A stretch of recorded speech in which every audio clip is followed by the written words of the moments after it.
आप नेता अरविंद केजरीवाल के यमुना को लेकर हरियाणा के संबंध में दिए आपत्तिजनक बयान को लेकर प्रदेश भर में रोष प्रदर्शन। मुख्यमंत्री नायब सिंह सैनी की माफी की मांग, कहा मानहानि कर। प्रदेश सरकार के 100 दिनों का कार्यकाल पूरा होने के उपलक्ष्य में कैबिनेट मंत्री गौरव गौतम ने की प्रेस वार्ता, कहा सीएम के कुशल नेतृत्व में हरियाणा विकास के पथ पर लगातार अग्रसर।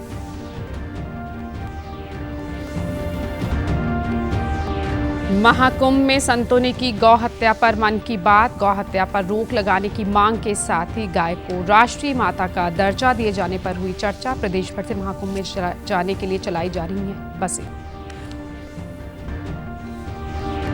और अंतर्राष्ट्रीय सूरजकुंड मेले की तैयारियों को लेकर प्रदेश के पर्यटन मंत्री अरविंद शर्मा ने की समीक्षा बैठक, कहा 7 देश होंगे पार्टनर कंट्री, ओडिशा और मध्य प्रदेश होंगे थीम स्टेट। नमस्कार, मैं हूं रचिंदर कौर। अब समाचार विस्तार से। दिल्ली के पूर्व मुख्यमंत्री अरविंद केजरीवाल के यमुना नदी में जहर मिलाए जाने वाले बयान पर प्रदेश के मुख्यमंत्री नायब सिंह सैनी ने उन पर निशाना साधा है। उन्होंने कहा कि अरविंद केजरीवाल अपने बयान के लिए हरियाणा और दिल्ली के लोगों से तुरंत माफी मांगे, नहीं तो हम उनके खिलाफ मानहानि का मुकदमा करेंगे। मुख्यमंत्री सैनी ने कहा कि हरियाणा के लोग यमुना की पूजा करते हैं, इसलिए वे पानी में जहर क्यों मिलाएंगे। केजरीवाल ने खुद 28 नाले यमुना में डाल दिए और उन्होंने सोचा कि हरियाणा पर आरोप लगाकर बच जाऊंगा। उन्होंने 2020 में वादा किया था कि अगर यमुना को दूषित होने से नहीं बचाया तो कभी वोट नहीं मांगूंगा। वे अपना मानसिक संतुलन खो चुके हैं। अरविंद केजरीवाल ने आज एक बार फिर साबित किया कि घटिया और झूठ की राजनीति करने के मामले में उनका कोई सानी नहीं है। उन्होंने हरियाणा पर जो बेबुनियाद, शर्मनाक, मनगढ़ंत और झूठे आरोप लगाए हैं, उससे केजरीवाल ने आज उस माटी का अपमान किया जहां वो पैदा हुए हैं। हरियाणा के लोग यमुना को एक पवित्र नदी मानते हैं और इसकी पूजा करते हैं। हरियाणा के लोग भला नदी के पानी में जहर क्यों मिलाएंगे। अरविंद केजरीवाल ने वर्ष 2020 में झूठा वायदा दिल्ली की जनता से किया था कि अगर यमुना को दूषित होने से नहीं बचाया तो मैं कभी वोट मांगने नहीं आऊंगा। वे इस वायदे को पूरा नहीं कर सके और अब झूठ बोलकर दिल्ली की जनता को बरगलाने का काम कर रहे हैं। जैसा बयान आज अरविंद केजरीवाल ने दिया है, इससे तो लगता है कि चुनाव में संभावित हार को देखते हुए वे अपना मानसिक संतुलन खो चुके हैं। गौरतलब है कि आप नेता अरविंद केजरीवाल ने 27 जनवरी को हरियाणा की भाजपा सरकार पर यमुना के पानी को जहरीला करने का आरोप लगाया था। उधर दिल्ली बोर्ड की सीईओ शिल्पा शिंदे ने 27 जनवरी को मुख्य सचिव को पत्र लिखकर केजरीवाल के दावे को गलत बताया है। उन्होंने पत्र में लिखा कि हरियाणा के कारण यमुना में अमोनिया को लेकर अरविंद केजरीवाल के बयान का कोई आधार नहीं है। इसमें बताए गए फैक्ट गलत और भ्रामक हैं। ऐसे गलत बयानों से दिल्ली के लोगों में भय पैदा होता है। अन्य राज्यों के साथ संबंधों पर भी बुरा प्रभाव पड़ता है। यह मामला उपराज्यपाल के संज्ञान में लाया जाए। और इधर प्रदेश के ऊर्जा, परिवहन और श्रम मंत्री अनिल विज ने कांग्रेस के राष्ट्रीय अध्यक्ष मल्लिकार्जुन खड़गे द्वारा महाकुंभ पर दिए गए बयान पर कड़ी प्रतिक्रिया देते हुए कहा कि उन्होंने पूरे हिंदू समाज का अपमान किया है। इसके लिए उन्हें कान पकड़कर सारे हिंदू समाज से माफी मांगनी चाहिए। वे आज अंबाला में पत्रकारों से बातचीत कर रहे थे। हर आदमी अपनी श्रद्धा से धार्मिक अनुष्ठान करता है। जो धर्म को जानता नहीं उसे धर्म पर टिप्पणी नहीं करनी चाहिए। वहीं अरविंद केजरीवाल द्वारा यमुना के पानी को लेकर हरियाणा पर आरोप लगाने पर कहा कि केजरीवाल अपने झूठे वायदों से देश में जहर घोल रहे हैं। पिछले 10 सालों से आम आदमी पार्टी का दिल्ली में शासन रहा है, तब भी ये यमुना को साफ नहीं कर सके। केजरीवाल अपनी नाकामयाबियों को दूसरों पर डालने का प्रयास कर रहे हैं। आरएसएस इस देश की सबसे बड़ी राष्ट्रभक्त संस्था है। खड़गे जी दूर से खड़े होकर टिप्पणियां करना ठीक नहीं है। अगर आरएसएस को समझना है तो कुछ दिन जाके वहां पे शाखा अटेंड करो, आपको आरएसएस समझ आ जाएगी। अपनी कमजोरियों को दूसरों पर डालना केजरीवाल जी की पुरानी आदत है। 10 साल तुम्हारा राज रहा दिल्ली में, कर लेते यमुना साहब। आप कह रहे हो कि हरियाणा से पानी गंदा आ रहा है, तो अंतर्राष्ट्रीय साइंटिस्टों की एक न्यूट्रल टीम बना लो। सोनीपत से जहां से यमुना दिल्ली में प्रवेश कर रही है वहां का बीओडी चेक कर लो, और दिल्ली में प्रवेश करने के बाद ओखला में जाके बीओडी चेक कर लो। गंदगी कौन फैला रहा है सबको पता लग जाएगा। अब दिल्ली की गंदगी तो हरियाणा ने साफ नहीं करनी, वो तो केजरीवाल जी को करनी थी, जिसमें वो फेल हो चुके हैं, और इस बार दिल्ली की जनता उनको इसकी सजा देगी। और यमुना नदी को लेकर अरविंद केजरीवाल के विवादित बयान पर हरियाणा में भी सियासत गरमाई हुई है। प्रदेश के कई जिलों में भाजपा नेताओं और कार्यकर्ताओं ने आम आदमी पार्टी के खिलाफ जोरदार प्रदर्शन किया। इसी कड़ी में पंचकुला में आज भाजपा नेताओं ने अरविंद केजरीवाल के खिलाफ रोष प्रदर्शन किया। प्रदर्शन में शामिल कैबिनेट मंत्री विपुल गोयल ने कहा कि केजरीवाल के दावों में कोई सच्चाई नहीं। उन्होंने कहा कि चुनाव आयोग को केजरीवाल को गैर जिम्मेदाराना बयान देने के लिए उनके चुनाव प्रचार पर निलंबन लगाना चाहिए। आम आदमी बोलकर सत्ता में आए केजरीवाल ने भोले भाले लोगों के साथ छल किया है। केजरीवाल जैसे व्यक्ति ने कितनी बचकाना बातें की है, कैसी गैर जिम्मेदाराना बातें की हैं कि हरियाणा पर आरोप लगाने का काम किया है कि हम गैर परोसने का काम। उसके बाद एक और झूठ बोला कि हमने पानी को रोक दिया। अरे पानी कहाँ रोक दिया, दिखाए तो सही। और भैया पोल्यूशन एनवायरमेंट के लोगों को, अफसर्स को बुला लें, अपने चीफ सेक्रेटरी को बुला लें, उसे चेक कर लें कि कितने बीओडी का पानी हम लोग हरियाणा से दे रहे हैं। और वो मैं फरीदाबाद से आता हूँ, किस तरीके का जहर जो है केजरीवाल सरकार हरियाणा की जनता को परोसने का काम कर रही है। फरीदाबाद, गुरुग्राम, तुम्हारा मेवात, पलवल, ये डिस्ट्रिक्ट जो है ना, बिल्कुल जहर जो सिंचाई के लिए लेने का काम कर रहे हैं। केजरीवाल पर मानहानि का दावा नहीं, उससे भी ज्यादा लाखों करोड़ों लोगों की जिंदगी से खेलने का काम होना चाहिए और इन पर कड़ा से कड़ा केस चलना चाहिए। वहीं कैबिनेट मंत्री रणबीर गंगवा ने भी कहा कि अरविंद केजरीवाल ने जिस तरीका गैर जिम्मेदाराना बयान दिया है वो काफी निंदनीय है। वे अपनी नाकामी छिपाने के लिए ऐसे बयान दे रहे हैं।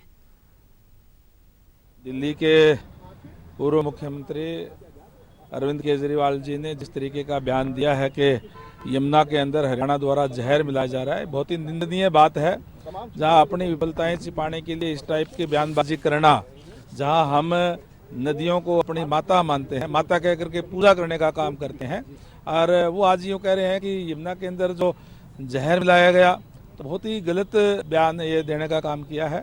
और इसीलिए आज हम जो है सारे कार्यकर्ता उसके विरोध प्रदर्शन करने का काम जो है वो कर रहे हैं। अरविंद केजरीवाल के विवादित बयान के विरोध में आज जींद में भी भाजपा कार्यकर्ताओं ने अरविंद केजरीवाल का पुतला फूंका और उनके खिलाफ जमकर नारेबाजी की। इस मौके पर जिला अध्यक्ष तेजेंद्र ढुल ने कहा कि पिछले दिनों आम आदमी पार्टी प्रमुख अरविंद केजरीवाल ने राजनीतिक रूप से नैतिक मूल्यों का हनन करते हुए बहुत ही छोटी मानसिकता का परिचय दिया है, जिससे प्रदेश का निवासी भी हैरान है। जिसमें उन्होंने प्रदेश के मुख्यमंत्री पर आरोप लगाया कि यमुना के पानी में जहर मिलाया गया है। उन्होंने कहा कि आज तक इस प्रकार का निम्न दर्जे का बयान शायद इतिहास में किसी राजनेता ने नहीं दिया जैसा अरविंद केजरीवाल ने दिया है। भारतीय जनता पार्टी इसका पुरजोर तरीके से विरोध करती है।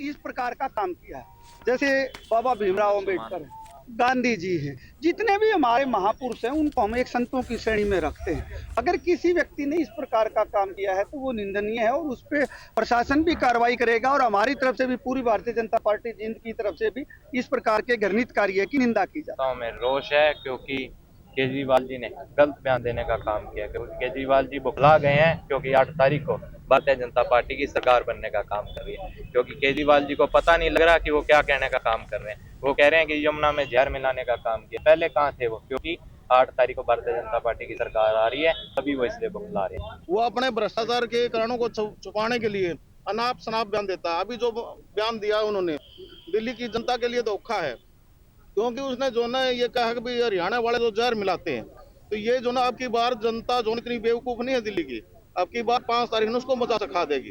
भ्रष्टाचारी है 100%। भारतीय जनता पार्टी की सरकार दिल्ली में बनने जा रही है 8 तारीख को, आपको जलेबी खिलाएंगे। आपने खेल राज्य मंत्री गौरव गौतम ने प्रदेश सरकार के सफलतापूर्वक 100 दिनों का कार्यकाल पूरा होने पर आज पलवल में एक प्रेस वार्ता की। इस दौरान उन्होंने कहा कि मुख्यमंत्री नायब सिंह सैनी के कुशल नेतृत्व में हरियाणा विकास के पथ पर लगातार अग्रसर है। पलवल जिले में विकास कार्यों को गति दी गई है। शहर के सौंदर्यीकरण को बढ़ाने के लिए स्ट्रीट लाइट्स लगाई जा रही हैं। शहर में तिरंगा लाइट लगाने के लिए टेंडर जल्दी ओपन हो जाएगा। साथ ही गंदे पानी की निकासी के लिए जगह जगह कैच पिट बनाने का काम शुरू हो चुका है। व्यापारियों के सहयोग से बाजार को जाम मुक्त बनाने का काम भी किया गया है। उन्होंने कहा कि पलवल अलीगढ़ रोड पर इंटरचेंज बनाने का काम पूरा हो गया है। अब शहर को जाम से मुक्ति मिलेगी। पलवल से खाटू श्याम और कुंभ तीर्थ स्थल के लिए हरियाणा राज्य परिवहन की बस सेवा शुरू की गई है। उन्होंने कहा कि शहर के साथ साथ गांवों का भी चौमुखी विकास किया जा रहा है। तिरंगा लाइट का टेंडर होकर कभी भी वो ओपन होकर कल से या परसों से वो शुरू हो जाएंगी शहर के सौंदर्यीकरण के लिए। हमने शहर के पानी के निकास के लिए जो लंबे समय से शहर में पानी भरता था, उसके लिए जगह जगह पर कैच पिट का निर्माण आप देखोगे चलते हुए, विद फोटोग्राफ्स हम आपको दे सकते हैं। उसका काम शुरू हो चुका है। अलीगढ़ रोड से जोड़ने का जो सारी प्रक्रिया थी वो भी अब कंप्लीट हो गई है। कभी भी उसकी शुरुआत होगी तो जाम से जो बड़ी गाड़ियां हैं उससे भी हमें मुक्ति मिलेगी। भक्तों की, श्रद्धालुओं की एक डिमांड थी कि खाटू श्याम जी के लिए, बाबा के दर्शन के लिए बस चलाई जाए। हमने वो बस सुचारू रूप से चलवाने का प्रयास किया, वो चल भी रही है। लोगों की डिमांड आई कि कुंभ के लिए बस जानी चाहिए। हमने अधिकारियों से बात करके अब सुचारू रूप से कुंभ की भी बस शुरू हो गई है।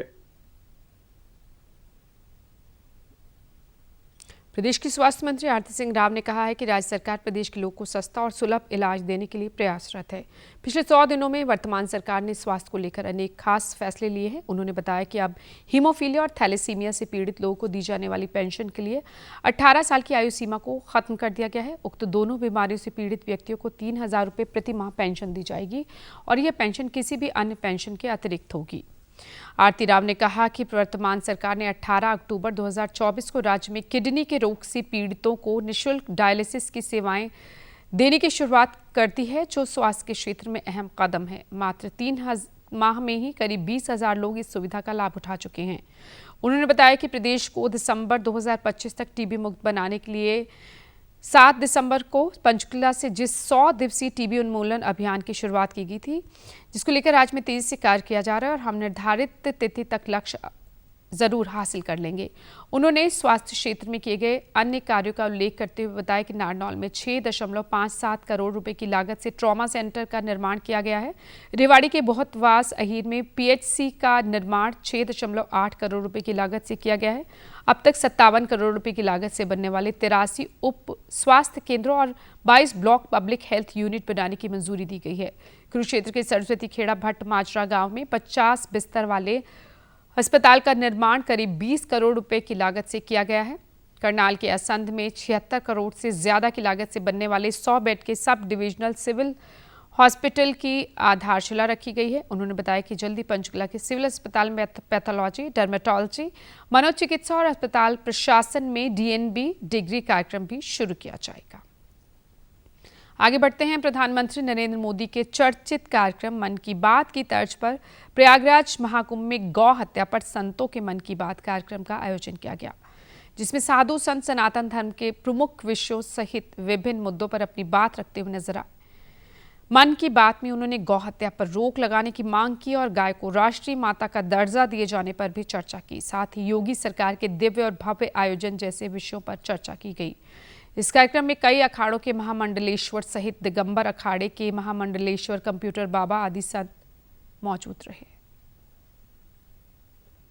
घोषित किया जाए केंद्र में और राज्य माता घोषित किया जाए गौ माता को प्रदेश में। और जबकि यहाँ प्रदेश में हमारे योगी जी हैं, संत हैं, सबसे पहले वहीं शुरू करें। महाराष्ट्र ने शुरू कर दिया है राज्य माता का दर्जा का, यहाँ से भी शुरू किया जाए और पूरे प्रदेश में राज्य माता और देश में राष्ट्र माता का घोषणा हो, जिससे पूरा संत समाज बहुत खुश हो गया है। 29 तारीख को मौनी अमावस्या के चलते महाकुंभ में भारी भीड़ उमड़ रही है। महाकुंभ में अब तक स्नानार्थियों की कुल संख्या 15 करोड़ हो गई है। आंकड़ों के मुताबिक मौनी अमावस्या पर 10 करोड़ और पूरे महाकुंभ में कुल 45 करोड़ से ज्यादा लोग पहुंचेंगे। महाकुंभ मेला क्षेत्र में आध्यात्मिक गुरु स्वामी चिदानंद सरस्वती ने बागेश्वर धाम प्रमुख से मुलाकात की। स्वामी चिदानंद सरस्वती ने बताया कि संगम सभी के लिए है। जो भी विदेशी तीर्थयात्री महाकुंभ में आ रहे हैं उन सभी को अलग अनुभव मिल रहा है। और जो आ रहा है वो वापस नहीं जाना चाहता और कई अपने वाले हैं वो आना नहीं चाहते। तो ये सोच का संकट है। इस सोच के संकट को ये कुंभ दूर करता है, ये संगम दूर करता है। जब संगम भीतर होता है तब आप नेगेटिव नैरेटिव्स नहीं बनाते हैं। यहाँ पर बैठकर भी लोग ज़मीन की बात कर रहे हैं कि ये ज़मीन भी कुंभ वाली हमारी है। मैं तो कहता हूँ बात ज़मीन की नहीं, बात ज़मीर की है। जिस दिन ज़मीर बदलेगा, ज़मीनों के टुकड़े फिर हमारे दिल नहीं तोड़ पाएंगे। जिस दिन ज़मीर बदलेगा फिर ये ज़मीनों के टुकड़े नफ़रत पैदा नहीं करेंगे, और नफ़रत से किसी का नफ़ा नहीं होता है, और मोहब्बत में कभी किसी का नुकसान नहीं होता है। इसलिए हमें इन दीवारों को तोड़ना है, हमें इन दरारों को भरना है, हमें दिलों को जोड़ना है। यही तो संगम है। प्रयागराज महाकुंभ मेले को लेकर प्रदेश सरकार द्वारा सभी जिलों से विशेष बसें चलाई जा रही हैं। इसी कड़ी में फरीदाबाद के बल्लभगढ़ बस डिपो से 2 बसें महाकुंभ के लिए भेजी जा रही हैं, जिसके लिए 944 रुपये एक तरफा किराया रखा गया है। रोडवेज के जिला महाप्रबंधक लेखराज ने बताया कि महाकुंभ के लिए 2 बसें प्रयागराज भेजी जा रही हैं। सीनियर सिटीजन के लिए सरकार ने 50% छूट की घोषणा की है। ये दोनों बसें सुबह 8:30 बजे और 9 बजे प्रयागराज के लिए रवाना होती हैं और रात 8:30 बजे प्रयागराज पहुंचती हैं, और फिर अगले दिन शाम 6 बजे ये बसें वापस श्रद्धालुओं को लेकर फरीदाबाद के लिए चलती हैं।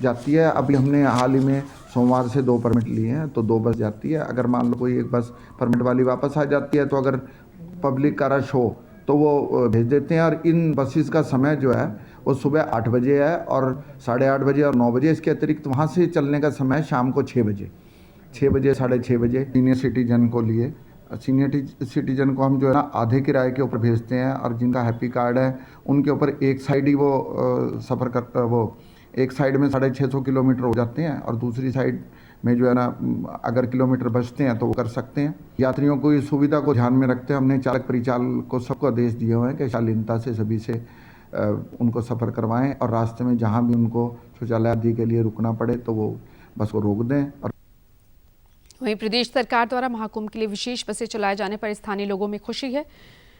ये बहुत अच्छी पहल है, और खासकर बुजुर्गों को बस के किराए में 50% की छूट दी गई है, इसलिए वे सरकार का धन्यवाद करते नजर आए। ये सुविधाएं शुरू हो रही है, खुशी की और गर्व की बात है कि हमारे शहर बल्लभगढ़ से भी ये सुविधा शुरू हो रही है, तो हमें इस चीज की बहुत खुशी है। और उसकी जानकारी मैं आपको देते हुए बताऊंगा कि सुबह बल्लभगढ़ से पहली बस जो है वो 8:30 बजे और दूसरी बस आधे घंटे के अंतराल पे 9 बजे यहाँ से निकलेगी, और शाम को 6:30, 7, 8 बजे के करीब आपको प्रयागराज उतार देगी।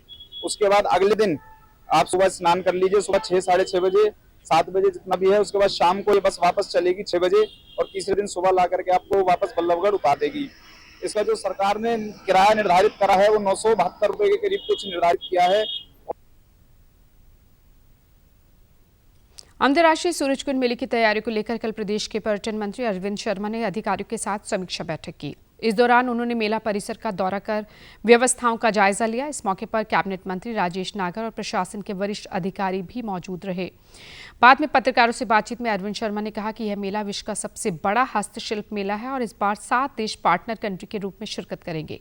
ओडिशा और मध्य प्रदेश इस मेले के थीम स्टेट होंगे। अधिकारियों को निर्देश दिए गए हैं कि पर्यटकों के लिए सभी मूलभूत सुविधाओं की उचित व्यवस्था की जाए।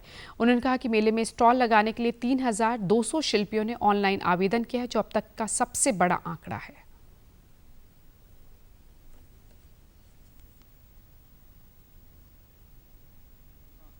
सूरजकुंड मेला है, ये विश्व का सबसे बड़ा शिल्प मेला है। लगभग जो है 7 कंट्रीज में हिस्सा लेंगे। हमारे उड़ीसा और मध्य प्रदेश थीम स्टेट है, उन 7 कंट्रियों का भी थीम स्टेट है। लाखों लोग आएंगे, सब इसका जो है आनंद लें। सभी प्रशासन के साथ मिलकर के बातचीत की हमने, कानून व्यवस्था की भीड़ ज्यादा होती थी, सैटरडे संडे को बहुत भीड़ होती है, तो पिछले जो अनुभव रहे हैं, जो लोगों के अनुभव रहे हैं, उस पर हमने चर्चा करते हुए किसी तरह के उन अनुभवों को ठीक किया जाए, दुरुस्त किया जाए, उनके सहारे से किसी तरह की वो रिपीटेशन वो दोबारा से दोहराई ना जाए, इस बात को भी हम पुख्ता कर रहे हैं। किसी तरह की सफाई की व्यवस्था है, पानी की व्यवस्था है, आपकी इंटरनेट की व्यवस्था है। वहीं इस अवसर पर कैबिनेट मंत्री राजेश नागर ने दावा किया कि पिछली बार के मुकाबले इस बार सुविधाओं को लेकर कोई शिकायत नहीं रहेगी। प्रदेश सरकार के 100 दिन का कार्यकाल पूरे होने पर राजेश नागर ने कहा कि घोषणा पत्र में जो वादे किए गए थे उन्हें पूरा किया जा रहा है।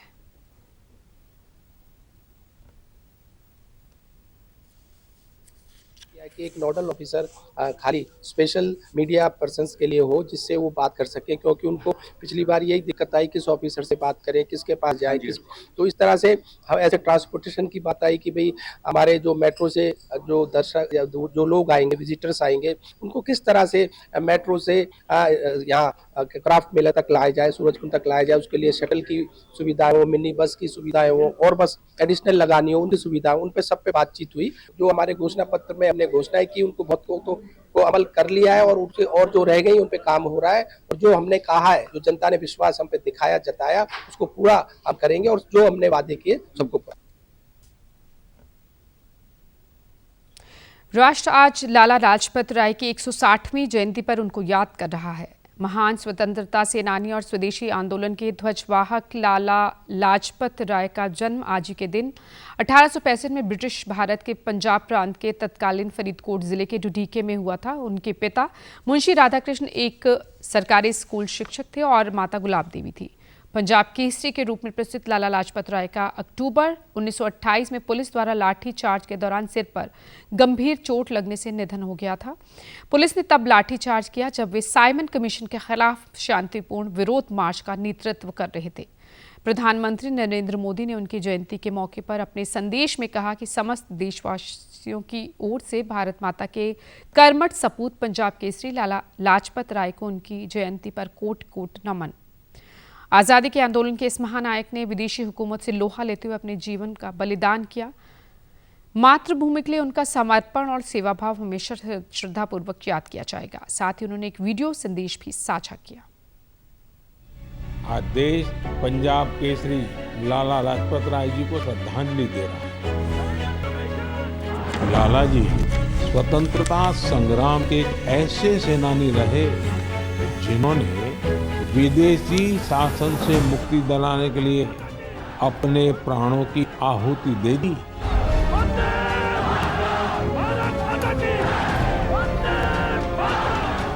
लाला जी के व्यक्तित्व को सिर्फ आजादी की लड़ाई तक सीमित नहीं किया जा सकता, वो बहुत दूरदर्शी थे। उन्होंने पंजाब नेशनल बैंक और कई अन्य संस्थाओं के निर्माण में अहम भूमिका निभाई थी। उनका उद्देश्य सिर्फ विदेशियों को देश से बाहर निकालना ही नहीं, बल्कि देश को आर्थिक मजबूती देने का विजन भी उनके चिंतन का अहम हिस्सा था। उनके विचारों और उनके बलिदान ने भगत सिंह को बहुत प्रभावित किया।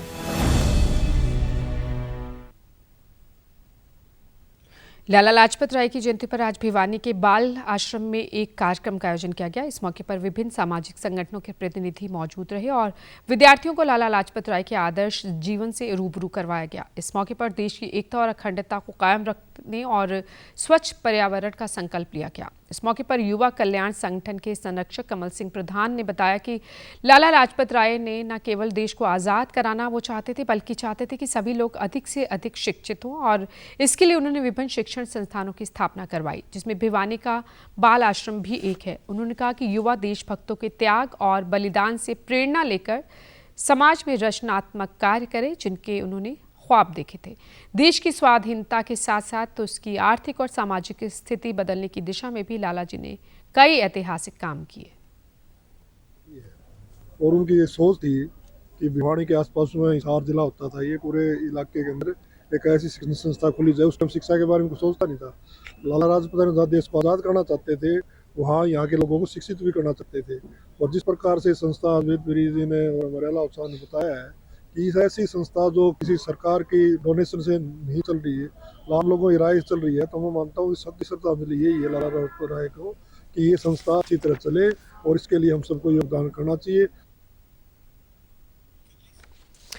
इस मौके पर भिवानी बाल आश्रम से वेद ने कहा कि साल 1909 में भिवानी के बाल आश्रम की आधारशिला लाला लाजपत राय ने रखी थी। लाला लाजपत राय के शरीर पर जितनी बार लाठियां पड़ी थी, उतनी बार देश के लिए आखिरी शब्द आज़ादी का ही उनके मुख से निकला। और लाला जी ने कहा था कि उनके शरीर पर पड़ने वाली लाठियां अंग्रेजी हुकूमत के ताबूत में कील साबित होंगी। हमें इन्हीं देशभक्तों के त्याग और बलिदान से आज़ादी मिली है। जो कि वर्ष 1909 में इसकी आधारशिला उनके कर कमलों के द्वारा रखी गई थी।